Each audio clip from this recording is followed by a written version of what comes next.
Hello everyone. Today we are going to talk about a mystery film called Vienna Waits for You from 2012. Enjoy your viewing.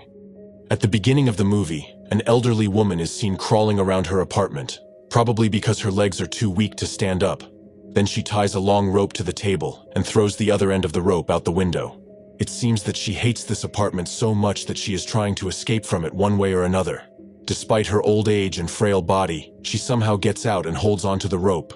But just as she is preparing to slide down, her hands slip, causing her to fall. It seems that she is dead, but suddenly we see that the rope has miraculously stayed on her leg. The woman tries to reach the ground, but the rope pulls her up, back into her house. After that, the windows are closed forever. A few months later, a young 25-year-old girl named Anna arrives at the same apartment to rent it. She is met there by the building manager Müller and the current tenant. It seems that the current tenant is a completely different woman than the one we saw at the beginning. She looks around the room carefully, and she really likes it. Müller says that the rent for this apartment is very cheap. The apartment is located in the center of Vienna. Before signing the lease, Anna asks the woman why she is moving out of the apartment. The woman replies that she wants to travel the world. Anna thinks it is very strange that a woman of her age wants to travel, but she believes her. There is nothing strange about it. These days, people don't retire until they are almost dead. After that, she tells me that she recently came to this place, and that she came with her ex-boyfriend. However, something went wrong, and now she is all alone.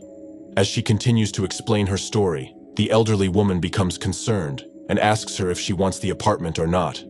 Anna answers yes, and Müller hands her the lease agreement. She tries to sign it, but the pen doesn't work. However, the old woman has a spare pen in her hand. This indicates that she is in a hurry to hand over the apartment to Anna. As soon as the deal is done, the lady takes her things and leaves happily. Müller will soon leave as well, but before he does, he tells her to call him if she needs any help. After that, Anna quickly starts cleaning and rearranging the furniture. She brings all the things and starts painting the walls. The apartment is very dirty, so Anna throws away all the unnecessary items, including a small piece of cloth that is on the top shelf. But when she comes back in after throwing away the trash, strangely enough, the place is the same again. The new painting was dirty. The furniture was covered with dust, and the fresh fruit instantly became stale. The piece of cloth that had been over the shelf also returned to its place. Anna is stunned by the strange event, but she tidies up the apartment again. However, every time she goes to throw away the garbage bags, the apartment is once again in disarray. Due to the constant hard work, Anna's eyes begin to wrinkle and darken. That night she is tired and sleeps on the couch. Suddenly the radio starts playing, and Anna gets up to turn it off.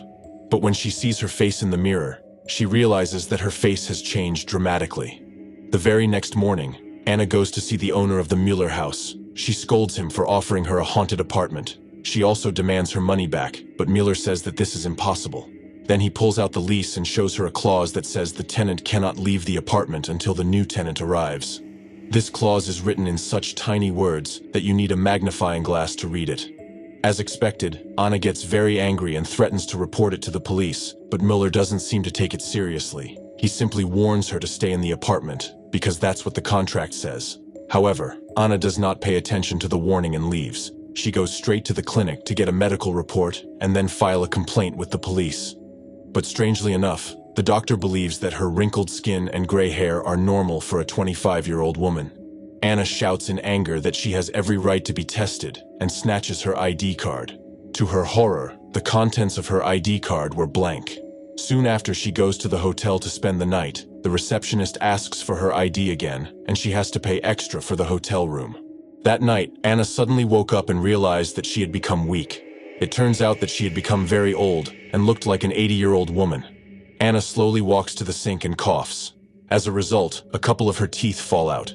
The next day, she returns to the haunted apartment and confronts Müller. He is not surprised by her condition and simply mentions that she was supposed to follow protocols that clearly state that Anna should not leave the house. Here we learn that if a tenant signs a contract and leaves their apartment, they age quickly and eventually die. Müller also says that the apartment does not like to be left alone, and that is why the tenant should always be around. After the conversation, Anna goes to her room, and after a while, Müller suddenly realizes that his box of matches is missing. He rushes to Anna's apartment and finds that the door is locked from the inside. The elderly lady splashes whiskey all over the room, determined to burn it to the ground. However, when she lights a match, The room does not catch fire. She tries again, but unfortunately the house gets angry and starts to choke her.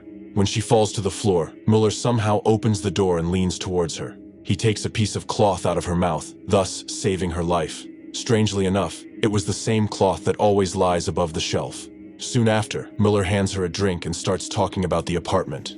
He tells her that the apartment has been there for over 10 years, and it has always had a tenant.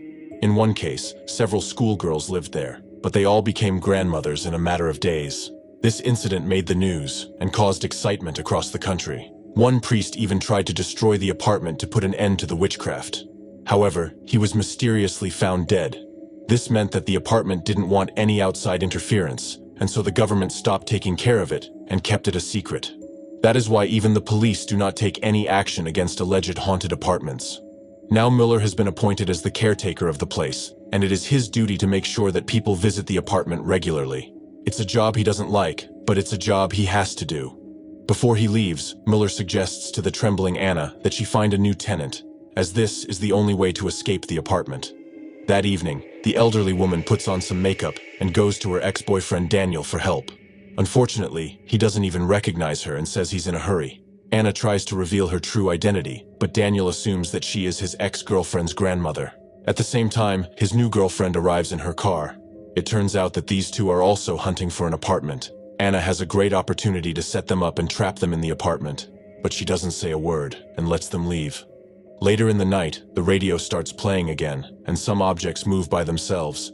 It turns out that the apartment is trying to make friends with Anna and prepares a wonderful meal for her. When Anna wakes up, she finds the food right next to her couch, but instead of eating it, she throws it away. However, when she finds out that there is also tea in the apartment, she decides to try it. Anna slowly pours the tea into a cup and takes a sip. Surprisingly, she likes it and is encouraged to take the cookies next to the trash can where she had previously thrown the food. Anna is too frail and weak to cook, and now she has come to rely on her only friend, the apartment. Over the next few days, Anna becomes extremely frail and needs a cane to walk. Her body looks as if she is over 100 years old. She looks at her wrist and notices that something is moving inside, so she starts to pull the skin off. Amazingly, the skin comes off without any effort, revealing a strange substance inside. Anna knows that her imminent death is close, so she calls Mueller to her home. In the next scene, a married couple finally arrives at the apartment to rent it. It turns out that it is Daniel and his new girlfriend. As usual, these two are tempted by the cheap rent and the nice furniture around them. They also like the fact that no one lives in the neighboring apartments, so they agree to sign a contract. Mueller happily hands them the lease, and Daniel prepares to sign the contract.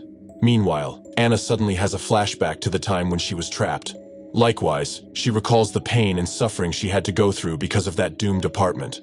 So before her ex-boyfriend has time to sign his death warrant, she pours hot tea into his hand and pushes him away. Anna then screams at the young couple to get out of her apartment and never come back.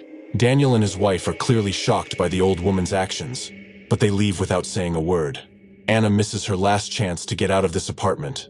She could have lured her ex-boyfriend into a trap and lived the last few days of her life in peace and quiet. But she chose not to. This shows that her love for Daniel is still there, and that she is willing to sacrifice her life for him. Even Mueller is surprised by her action and resilience. Before he leaves, Anna orders him to lock the door from the outside and not to return for at least a few years. She hopes that if no one comes to the apartment, the cycle will finally end, and the spirit inside the apartment will die. Mueller agrees and leaves the place, wishing Anna good luck. Now Anna is all alone in the apartment. She goes to the window, and for the last time she feels the breeze of the wind, which makes her feel relaxed and calm. All the fear and anxiety she has been facing for the past few weeks has disappeared, and she has finally accepted her fate.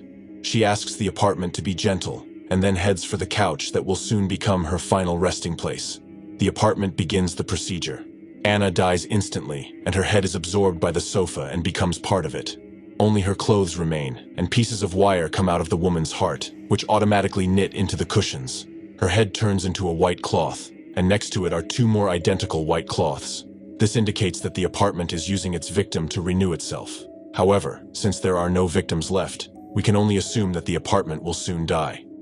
If you have watched the video so far, you should know that I am happy to have viewers like you. Thank you for watching to the end. Subscribe to the channel and follow the news. Klontsak Recapped was with you. See you soon.